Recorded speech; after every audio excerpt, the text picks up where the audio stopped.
So today we'll start a new chapter that is metallurgy. तो आज हमें metallurgy पढ़िबा. Okay. So metallurgy बा metal रो extraction कौन metal केमिति पाउचे से विषय जानिबा.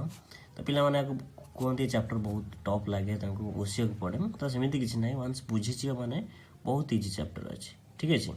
अच्छा. तो मेटल तमे जानते हो मेटल आमे पीरियड टेबल रे पढुचे कौन मेटल आम एलिमेंट्स को थ्री टाइप रे क्लासिफाई करछे usually non metal metals and metalloids.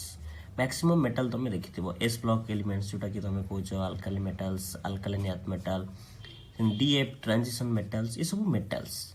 Okay तुम जो घरे यूज करछो सपोज मु कहली कार हला तुमर साइकिल हला तुम रोषे जहाँ भी यूज करछो हाथ रे वॉच पिंधुछो जो पेन रे लिखुछो सपोज पेन रो जो पॉइंटर अच्छी मुन अच्छी सी भी तुम मेटाल बनी सपोज रिंग पिंधुच सपोज मुझे पिंधि रिंग गोल्ड तो सेगुड़ा सब कौन अच्छी ना तुम मेटाल जाऊँ. ठीक है. तो ये जो मेटाल तुम वेयर करुच तो ये मेटाल कौन तुमको सेमती मिल जाऊँगी ऑटोमेटिकली ना ताको किसी प्रोसेस अच्छी काढ़ापी. तो जो प्रोसेस रे एक्चुअली देख मेटाल टू टाइप अवेलेबल थाए गोटे फ्री स्टेट अवेलेबल थाए आ गोटे कंबाइन स्टेट अवेलेबल थाए. बुझे तो आमको फ्री मेटल दरकार जोटा कि आम यूज कर इकोनोमिकली जोटा कि वैलिड थी. तुमको जो मेटल अच्छे से टू टाइप अवेलेबल थाए आम अर्थ क्रस्ट बा अर्थ सरफेस रे केमिति ना फ्री स्टेट रे किछि थांती आ कंबाइन स्टेट रे थांती. फ्री स्टेट को मान थांती तुम सिल्वर हला गोल्ड हला प्लाटिनम हला ये फ्री स्टेट थांती ताको आम अर्थ क्रस्ट आनी बहुत कम पैसा रे आम यूज कर परिबा. मो कथा बुझी पाछ तार एक्सट्राक्शन माने कौन ये एक्सट्राक्शन टर्म पढ़ा आगू. एक्सट्राक्शन माने आम जो अर्थ क्रस्ट अच्छी सब सब्सटेंस मिनरल्स और आगू पढ़िया टिके वेट कर ताको एक्सट्राक्ट करी आम मेटल प्योर मेटल कन्वर्ट करवा. जमती कि सपोज मुझे कहली कंबाइन स्टेट जो मेटल अच्छा सपोज रॉक सॉल्ट NaCl तो सोडियम सहित क्लोरीन मिसिक अच्छी तो मुझे क्लोरीन को साफ करी ये रॉक सॉल्ट को साफ कलापर ही मत प्योर मेटल सोडियम मिले. सेमती जिंक ब्लेंड रे जिंक सहित किए अच्छे सल्फाइड आमर मिसिकी थाए तो मत कौन दरकार प्योर जिंक दरकार मेटल दरकार तुम कौन कर एक्सट्राक्शन करी प्रोसेस अच्छी तरह करी कौन करी सल्फर को साफ करदे बाहर करदे बाहर कलापर जहाँ मिले मत कौन कह ना प्योर मेटल मिले. तो मेटालर्जी क्या कहते मेटालर्जी प्रोसेस कौन the process of extraction of metal from its ore in profitable manner is called metallurgy. अच्छा तो डेफिनेशन बुझिया पूर्व मुझे कहूँ आमर गोटे अच्छी मिनरल्स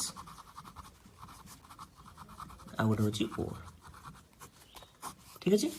तो मिनरल क्या कह सपोज मुझे कहली तुम अर्थ क्रस्ट गोटे सब्सटेंस पाइल. ठीक अच्छे. तो अर्थ क्रस्ट जो मैंने था जी कि मेटाल सम परसेंटेज कंटेन करता कहवा आम मिनरल्स. देख ये minerals are the compounds which are found inside the earth crust which must contain some percentage of metal. माने तुम अर्थ क्रस्ट रे जदि भी किसी सब्सटेंस पाइबो जो किसी परसेंटेज रो मेटल थिबो प्रेजेंट थिबो ताकू कोन कहि मु मिनरल्स. बुझियो जी. तो मिनरल्स कला देनो तुम जदि कहबे कि सपोज सर कार्बन तो भी अर्थ क्रस्ट मिले ये कौन तुम जाऊँगी मिनरल्स रे आंसर हम नो. कहीं कार्बन रे तुम मेटाल ना कार्बन टा नॉन मेटाल तो ये मिनरल रे जीवनी. सेमती कह कि तुम पेट्रोलियम है कि तुम ये लिखी मु डीजेल है पेट्रोल है ये भी तुम अर्थ क्रस्ट अवेलेबल था ताको आम मिनरल्स कहवा कि आंसर विल बी नो. कहीं एमाने हूँ नॉन मिनरल बिकज एमान जो percentage of metal metal percentage किसी ना से आम कह नॉन मेटाल. मिनरल जानला देन ओर कौन पड़े ores are also mineral which contain high percentage of a particular metal and metal can be extracted from it economically. कौन कहली देख सपोज मु गोटे सब्सटेंस एक्सट्रैक्ट कली बुझ ये एग्जांपल दूसरी बुझीज ये मोर 70% अच्छी मेटाल अच्छी आउ गोटे सब्सटेंस माटी तलू पाइली जो कि मोर मेटाल 30% अच्छी. ठीक है. तो जोटी हाई परसेंटेज रो मेटाल थिबो जो कि मु मेटाल तादर एक्सट्रैक्ट करि परिबी. एक्सट्रैक्ट माने को काढी परिबी मेटाल स्टार्टिंग रो मिसिकरी थिबो ସବୁ ତୁମ ଗ୍ୟାଙ୍ଗୁ ହେଲା କିଛି ମାନେ ଏର୍ଦି ପାର୍ଟିକଲ୍ସ ହେଲା ସବୁ ଅଳିଆ ତା ସହିତ ମିଶିକି ଥିବ। ଯେମିତିକି ତୁମେ ମାଟି ତଳୁ ସପୋଜ ମୁଁ କହିଲି ଯେଉଁ ତୁମର ଆଳୁ ପଟାଟୋ ଯେଉଁ ଚାଷ କରନ୍ତି ସେଥିରେ କ'ଣ ମାଟି ତଳୁ କାଢ଼ନ୍ତି ଆଳୁ। ସେତେବେଳେ ମାଟି ତଳୁ ଆଳୁ କାଢ଼ନ୍ତି ସେତେବେଳେ କ'ଣ ଥାଏ ଏର୍ଦି ପାର୍ଟିକଲ୍ ସବୁ ଲାଗିକି ଥାଏ, ଅଳିଆ ପାର୍ଟିକଲ୍ ଥାଏ। ତାକୁ ସବୁଠୁ କ'ଣ କରନ୍ତି ଧୁଅନ୍ତି। ଧୋଇଲା ପରେ ସେଇଟା କ୍ଲିନ୍ ହୁଏ।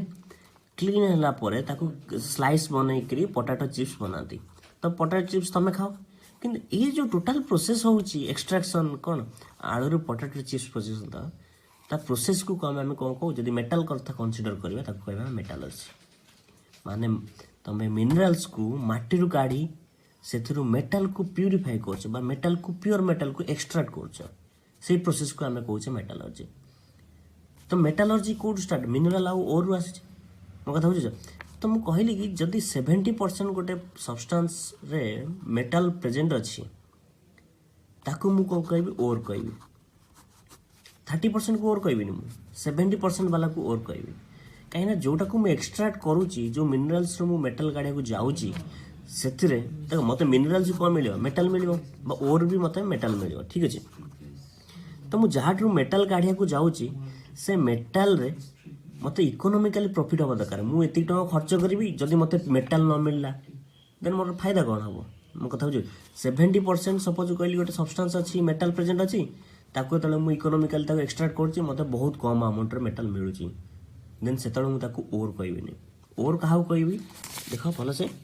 Ores are mineral which contain high percent of particular metal and metal can be extracted from its economically। आ मेटाल ସେଥିରୁ ତମେ କମ ପଇସାରେ ବା ଇକୋନୋମିକାଲି ଫେଭରେବଲ ହଉଥିବ ତମକୁ ତାକୁ ମେଟାଲକୁ ତମେ ଏକ୍ସଟ୍ରାକ୍ଟ କରିପାରିବ, ତାକୁ କହିବା ଆମେ ଓର୍। ତ all ores are mineral but all minerals are not ores. ଯେତିକି ବି ତମେ ଓର୍ ଦେଖୁଛ ସବୁ ମିନେରାଲ ହେଇପାରିବ କିନ୍ତୁ ସବୁ ମିନେରାଲ ଓର୍ ହେଇପାରିବନି। କାହିଁକି ନା ମୁଁ କହିବି ସପୋଜ 10% ମୋର ଗୋଟେ ସବଷ୍ଟାନ୍ସ ମାଟି ତଳୁ କାଢ଼ିଲି ମୋର 10% ମେଟାଲ ଅଛି। 10% ମେଟାଲକୁ ମୁଁ ଇଚ୍ଛା 10 ଲକ୍ଷ 20 ଲକ୍ଷ ଖର୍ଚ୍ଚ କରିବି 10 ଗ୍ରାମ 20 ଗ୍ରାମ ପାଇବି ତମକୁ ମେଟାଲ, ମୋର ଫାଇଦା କ'ଣ। ଯେଉଁଠି ମୋର 70-80% ଥିବ ମେଟାଲ ପରସେଣ୍ଟେଜ ଅଧିକା ଥିବ, ଯେଉଁଠି ମୁଁ ଇକୋନୋମିକାଲି ତାକୁ କାଢ଼ି ପାରୁଥିବି। ସପୋଜ ମୁଁ ଆଇରନ୍ ନେଲି, ଆଇରନ୍ ଲୁହା ପଥର ଆଣିଲି, ଲୁହା ପଥରରେ ମୋର 70% ଲୁହା କ'ଣ ଅଛି ଆଇରନ୍ର ପରସେଣ୍ଟେଜ ଅଛି। ଯେତେବେଳେ ମୁଁ ତାକୁ ଏକ୍ସଟ୍ରାକ୍ଟ କଲି ତାକୁ ମୋର ଯେଉଁ ପ୍ରୋସିଜର ଅଛି ମେଟାଲର୍ଜି, ସେ ଯେଉଁ ଏକ୍ସଟ୍ରାକ୍ସନ୍ ପ୍ରୋସେସ୍କୁ ଆମେ ମେଟାଲର୍ଜି କହୁଛେ। ମୋ କଥା ବୁଝିପାରୁଛ? ତ ସେଇ ଏକ୍ସଟ୍ରାକ୍ସନ୍ରେ ମୋତେ ବହୁତ ସାରା ମିଳିଲା କ'ଣ ଆଇରନ୍, ପିଓର ଆଇରନ୍ ମିଳିଲା। ତ ତାକୁ ମୁଁ କହିବି ଓର୍ ଲୁହା ପଥରକୁ। କାହିଁକି ଯେଉଁଠି ମୋତେ ପଇସା ଖର୍ଚ୍ଚ କରୁଛି ଯେଉଁଠି ମୋତେ ଅଧିକା ମିଳିବ ତାକୁ ତ ମୁଁ କହିବି ନା ପ୍ରଫିଟେବୁଲ୍ ବା ବିଜନେସ୍ କହିବି ନା, ବୁଝିଲ? ତ ସବୁ ମିନେରାଲ ଓର୍ ହେଇପାରିବ କିନ୍ତୁ ସବୁ ଓର୍ ମିନେରାଲ ହେବନି। ଠିକ୍ ଅଛି। ଯେମିତି ସପୋଜ ଆଉ ଗୋଟେ ଏକ୍ଜାମ୍ପଲ୍ ନେବି କି 70% ମୋର ମେଟାଲ କଣ୍ଟେଣ୍ଟ ଅଛି ଗୋଟେ ସବଷ୍ଟାନ୍ସ, ଆଉ ଗୋଟେ 60% ଅଛି। ମୁଁ ମାଟି ତଳେ ଦୁଇଟା ଥିଲା ତାକୁ କାଢ଼ିଲି, ଜଣଙ୍କର 70% ମେଟାଲ କଣ୍ଟେଣ୍ଟ ଅଛି ଆଉ ଜଣଙ୍କର 60% ଅଛି। କିନ୍ତୁ ଆକୁ ଏକ୍ସଟ୍ରାକ୍ଟ କରିବା ପାଇଁ ମୋର 10 ଲକ୍ଷ ଖର୍ଚ୍ଚ ହେଇଯାଉଛି, କିନ୍ତୁ ଆକୁ ଏକ୍ସଟ୍ରାକ୍ଟ କରିବା ପାଇଁ ମୁଁ 1 ଲାଖରେ 60% ପାଇଯାଉଛି।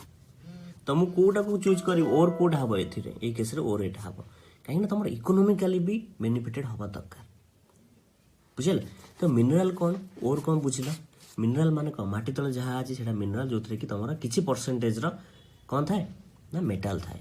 ଓର୍ କ'ଣ, ଓର୍ରେ ଯେଉଁଟା ହେଉଛି ତୁମର ସବଷ୍ଟାନ୍ସ, ଓର୍ ଯେଉଁଟା ହେଉଛି ମିନେରାଲ ବି ତାକୁ କୁହନ୍ତି, ଯେଉଁଥିରେ କି ତୁମର ହାଇ ପରସେଣ୍ଟେଜର କ'ଣ ଥାଏ ନା ମେଟାଲ କଣ୍ଟେଣ୍ଟ ଥାଏ, ବୁଝିଲ?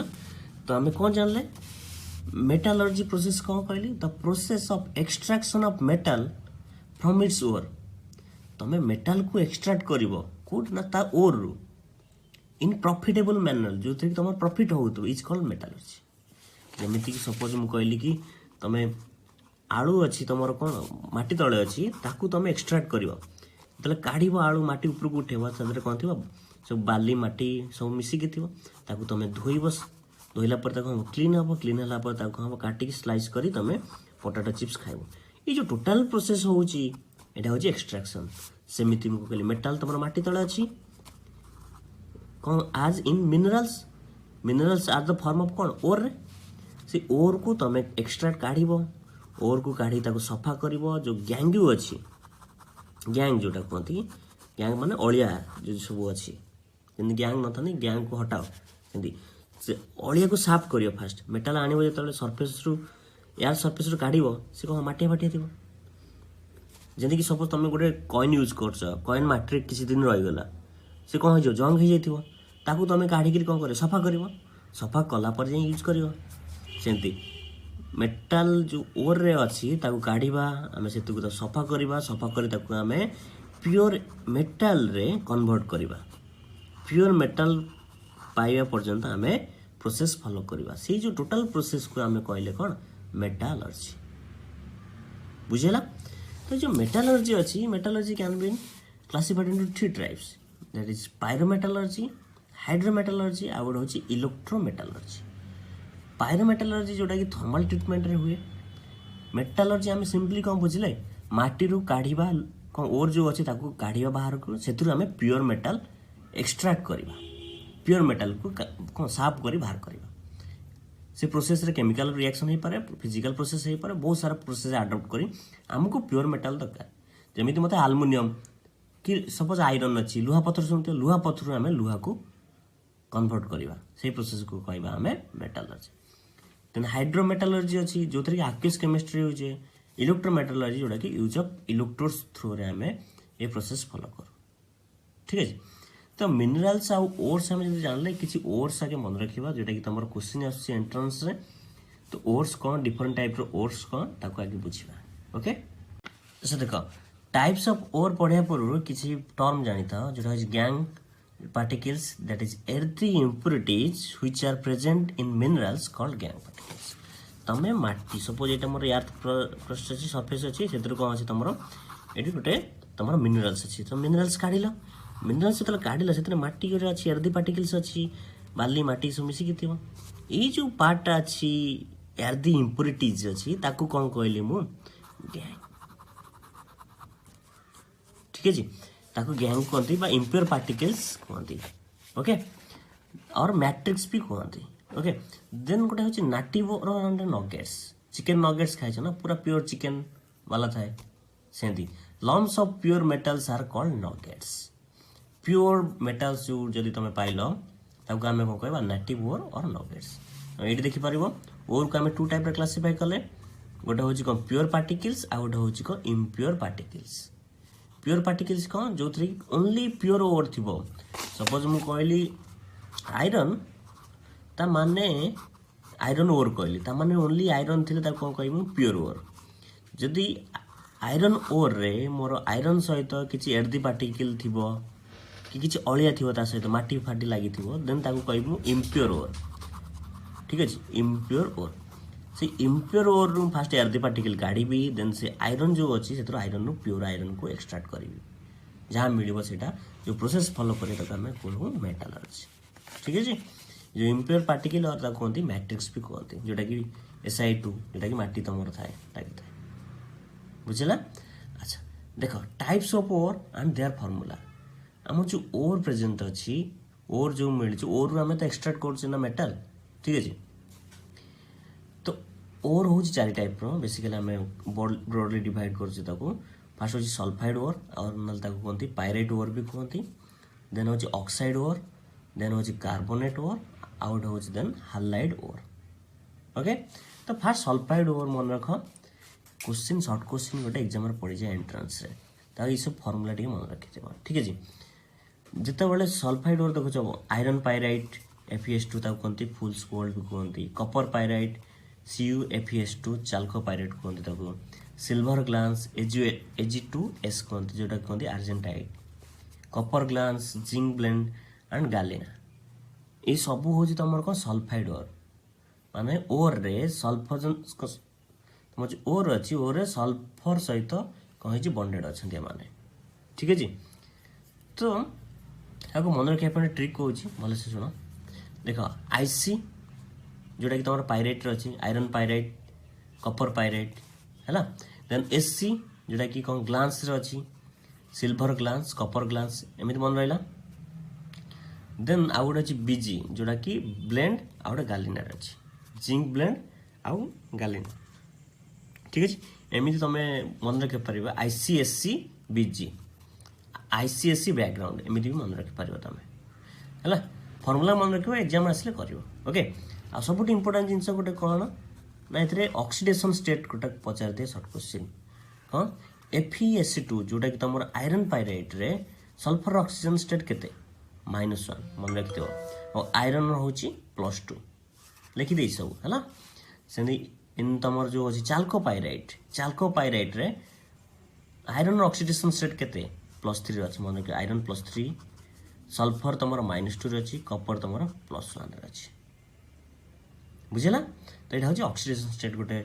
मन रखि सर्ट नोट आसे सर्ट क्वेश्चन आसे ओके तो गला सल्फाइड ओर नेक्स्ट पढ़िया आम ऑक्साइड ओर देख ऑक्साइड ओर देख हेमाटाइट मैग्नेटाइट फर्मुला मन रखि हेमाटाइट मैग्नेट मन न रोचे लिख ये हेमा मालिनी मन रखि है हेमाटाइट मैग्नेटाइट किपराइट जिंकाइट ये चार्टा फास्ट चार्टा को मन रखि सर्ट क्वेश्चन पचार फर्मुला पचार लिख डायरेक्ट फास्ट चार्टा बक्साइड मन रखि ठीक है जी लिखिदेव नोट करदेव थरे दी थर देखिद मन रही ओके देन कार्बोनेटर मालाचाइट ग्रीन गोटे पचार मालाचाइट ग्रीन फर्मुला कौन तो डायरेक्ट लिखो यहाँ आजुराइट कलर कौन पचारे लिख ब्लू है डाटा दे सब मन रखिद आर कलर हूँ ग्रीन लाइमस्टोन तुम ऑलरेडी 10th रे पढ़िथिबो कैल्शियम कार्बोनेट मैग्नेसाइट जोटा कि कहते MgCO3 डोलोमाइट के लिखो लाइमस्टोन कौन कर मैग्नेसाइट को मिसई दब देख जोटा कि तुम डोलोमाइट है यही सब जी अच्छी रिमेनिंग अच्छी यही फास्ट जो 5टा अच्छी से इम्पोर्टाट तो मन रखियो ठीक अच्छे समस्त सब मन रखिया आउरी भल कथा देन लास्ट हूँ तुम हालाइड ओर रॉक सल्ट जोटा कि सोडियम क्लोराइड तुम जाना फ्लोरस्पार जोटा कि calcium fluoride difluoride horn silver पचार दिए question write down the formula of horn silver तुम जाना AgCl क्रायोलाइट Na3Al6 नीट रे पढ़े क्वेश्चन तो ये सब जिन गुड़ा एति जी इंपोर्टाट ओर्स तो लिखी मुझे तुम लिखिदेव खातार मन रखिद ठीक है तो आम ए नेक्स्ट पढ़ा प्रोसेस कौन सब रोचे ओके